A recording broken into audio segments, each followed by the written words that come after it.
একজন ইন্টার্ন তিনি রোগী দেখতে পারেন না নিজের মতো করে।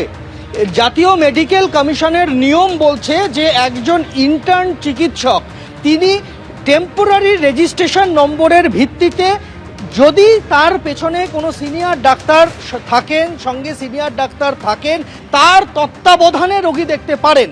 এমবিবিএসের 4.5 বছর কোর্স শেষের পর একজন ছাত্র যখন ইন্টার্ন ডাক্তার হন তখন মেডিকেল কাউন্সিল থেকে তাকে একটা অস্থায়ী রেজিস্ট্রেশন নম্বর দেওয়া হয়।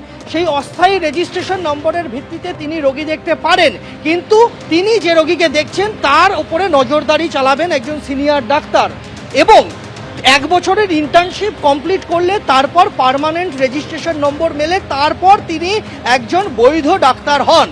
এক্ষেত্রে ইন্টার্নদের সেখানে নিয়ে যাওয়া হয়েছে বলে অভিযোগ। সিনিয়র ডাক্তাররা কেউ ছিলেন না, এদেরকে একাই রোগী দেখতে হয়েছে এমনটাই অভিযোগ। সিনিয়র ডাক্তার না থাকার সত্ত্বেও একাধিক বিশেষ মানে একদম স্পেশালাইজড বিভাগের দায়িত্ব সামলাতে হয়েছে। যেমন এই ইন্টার্ন অভিযোগ করছেন যে তাকে প্রথমে মেডিসিনের ডাক্তারদের ডিপার্টমেন্টে বসানো হয়, সেখানে দেখা যায় যে গাইনির রোগীরা আসছেন, সেখানে দেখা যায় অর্থোপেডিক রোগীরা আসছেন, কোনো সিনিয়র ডাক্তার নেই, তাকে একা দায়িত্ব সামলাতে হয়েছে, গুরুতর অভিযোগ। এর পাশাপাশি এরা কেন গেলেন? এদেরকে টাকার টোপ দিয়ে নিয়ে যাওয়া হয়েছিল বলে অভিযোগ। 1 থেকে 1,500 টাকা দৈনিক পাওয়া যাবে গ্রামের ছোট ক্যাম্পের ক্ষেত্রে, আর বৃহৎ আকারে মডেল ক্যাম্প, বড় ক্যাম্পকে দৈনিক 3 থেকে 5,000 টাকা করে পাওয়া যাবে। সঙ্গে এই সেবাশ্রয় ক্যাম্পের জন্য একটা হোয়াটসঅ্যাপ গ্রুপ খোলা হয়েছিল তৃণমূলের তরফে, কোঅর্ডিনেটরদের তরফে। অভিষেক বন্দ্যোপাধ্যায়ের পিএ সুমিত রায় সেই গ্রুপে ছিলেন। সেই গ্রুপে নির্দেশ এসেছিল প্রত্যেককে একটা করে গুগল ফর্ম দিয়ে দেওয়া হয়। বলা হয়েছিল প্রত্যেক জুনিয়র ডাক্তার এবং যারা ডাক্তাররা আছেন তাদেরকে তাদের বিস্তারিত বিবরণ ওই গুগল ফর্মে ফিল আপ করতে হবে, এবং তারপর সাংসদ অভিষেক বন্দ্যোপাধ্যায়ের সই করা অ্যাকনলেজমেন্ট লেটার বা শংসাপত্র দেওয়া হবে প্রত্যেককে। সেই শংসাপত্রও পাওয়া যায়নি। এ গুরুতর অভিযোগ।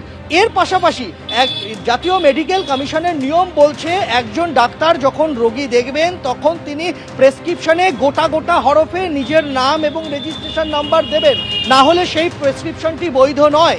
এক্ষেত্রে অভিযোগ তুলছেন ইন্টার্ন ডাক্তার যে তাদের বলে দেওয়া হয়েছিল যে রেজিস্ট্রেশন নাম্বার, নাম লেখার প্রয়োজন নেই, নিজের শুধু সই করে দিলেই হবে। নির্দিষ্ট কিছু ওষুধ বলে দেওয়া হয়েছিল, সেই ওষুধগুলোই রোগীদের দিতে বলা হয়েছিল। এরকম ভুরি অভিযোগ, এবং তাদেরও, এবং এই ইন্টার্ন ডাক্তার তিনি যেটা বলছেন যে তারও সেই একই অভিজ্ঞতা। তিনি দেখেছেন যে তার আশপাশে যারা রয়েছেন তারাও হয় ইন্টার্ন অথবা হোমিওপ্যাথি চিকিৎসক অথবা এমবিবিএস এর ছাত্র, যারা এখনো ইন্টার্ন পর্যন্ত হননি। এইভাবে তাদেরকে নিয়ে যাওয়া হয়েছিল। এই মালদা মেডিকেল কলেজের এই জুনিয়র চিকিৎসকটি যে সময় গিয়েছিলেন তখন তিনিও একই অভিজ্ঞতার সাক্ষী হয়েছেন, এবং তিনি বলছেন যে তিনি 5-6 দিন যাওয়ার পরে এই বিষয়গুলো নিয়ে তিনি মুখ খুলেছিলেন এবং তিনি বুঝেছিলেন এগুলোর বিহিত হওয়া সম্ভব নয়, তাই তিনি নিজেকে সরিয়ে নিয়েছিলেন, আর ক্যাম্পে যাননি। গুরুতর এই ধরনের অভিযোগ এর আগেও একাধিক ব্যক্তি তুলেছেন যারা ওই ক্যাম্পের সাথে যুক্ত ছিলেন। আজ আরও একজন জুনিয়র চিকিৎসক যিনি ইন্টার্ন হিসেবে ওই ক্যাম্পে ডাক পেয়েছিলেন, গিয়েছিলেন, তিনিও মুখ খুললেন। ধন্যবাদ সন্দীপ। এবিপি আনন্দ, এগিয়ে থাকে, এগিয়ে রাখে।